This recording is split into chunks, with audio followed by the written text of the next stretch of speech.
السلام علیکم دوستوں، آپ دیکھ رہے ہیں ثانی ٹی وی اور کتاب ہے عالمی یہودی تنظیمیں، ایپیسوڈ 23 آگے کا پڑھتے ہیں۔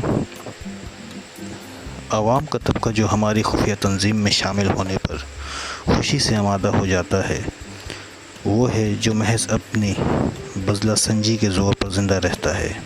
یہ پیشہ ور عہدیدار ہوتے ہیں، عام طور پر ایسے لوگ ہوتے ہیں جو اپنے ذہنوں پر خواہ مخواہ بوجھ نہیں ڈالتے۔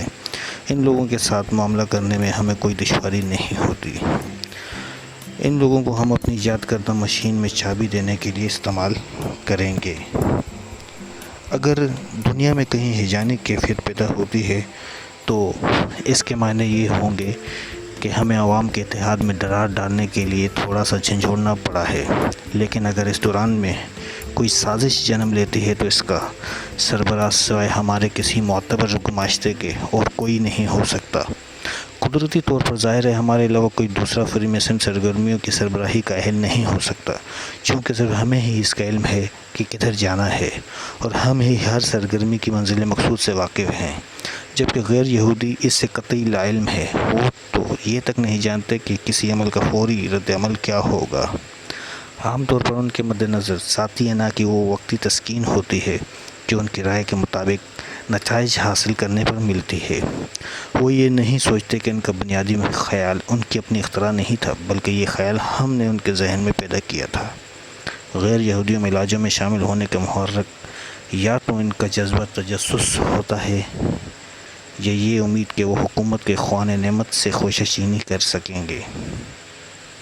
کچھ لوگ اس لیے شامل ہونا چاہتے ہیں کہ حکومت کے عہدیداروں میں ان کے ناقابل عمل اور بے سر و پا خیالی منصوبوں کو سننے والے سامعین مل جائیں گے۔ وہ اپنی کامیابی کے جذبے اور تعریف کے ڈونگے برسوانے کے بھوکے ہوتے ہیں، اور یہ کام کرنے میں ہم بڑے فراخ دل واقع ہوئے ہیں۔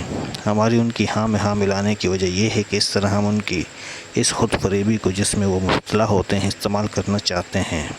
ان کی یہ بے حسی انہیں ہماری تجویزیں غیر محتاط انداز میں قبول کرنے پر مائل کرتی ہیں، اور وہ بزم خود پورے اعتماد کے ساتھ یہ سمجھنے لگتے ہیں کہ یہ خود ان کے غلطی سے پاک نظریات ہیں جو ان کے الفاظ میں جلوہ گر ہو رہے ہیں۔ وہ اپنے طور پر یہ سمجھنے لگتے ہیں کہ ان کے لیے یہ ممکن ہی نہیں ہے کہ وہ کسی اور کا اصل قبول کریں۔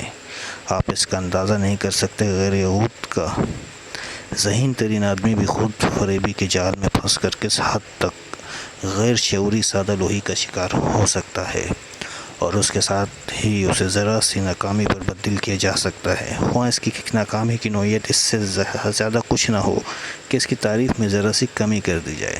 جس کا وہ عادی ہو چکا ہے اسے دوبارہ کامیابی حاصل کروانے کے لیے غلاموں کی طرح فرما بردار بنایا جا سکتا ہے۔ اگر ہم ان کے منصوبوں کی کامیابی سے صرف نظر کرنا شروع کریں تو غیر یہودی اپنی تعریف سننے کے لیے اپنے کسی بھی منصوبے کو قربان کرنے کے لیے تیار ہو جائیں گے۔ ان کی یہ نفسیاتی کیفیت ہمیں ان کا رخ مناسب سمت کی طرف موڑنے میں ہمارا کام آسان کر دیتی ہے۔ یہ جو شیر نظر آتے ہیں ان کے سینوں میں بھیڑیے کا دل ہے اور ان کے دماغوں میں بھوسا بھرا ہوا ہے۔ موت سب کا حتمی انجام ہے۔ ہم جو اس منصوبے کے بانی ہیں اپنا انجام قریب لانے کے مقابلے میں یہ بہتر سمجھتے ہیں کہ ان لوگوں کا انجام قریب تر لے آئیں جو ہمارے راستے کی رکاوٹ ہیں۔ ہم فری میسن کے اراکین کو اس طرح ختم کر دیتے ہیں کہ سوائے ہماری برادری کے کوئی کبھی بھی اس پر شبہ نہیں کر سکتا۔ حد یہ ہے کہ جن کے نام موت کا پروانہ جاری ہوتا ہے وہ تک شبہ نہیں کر سکتے۔ جب ضرورت ہوتی ہے تو ان کی موت بالکل اسی طرح واقع ہوتی ہے گویا وہ کسی عام بیماری میں مرے ہوں۔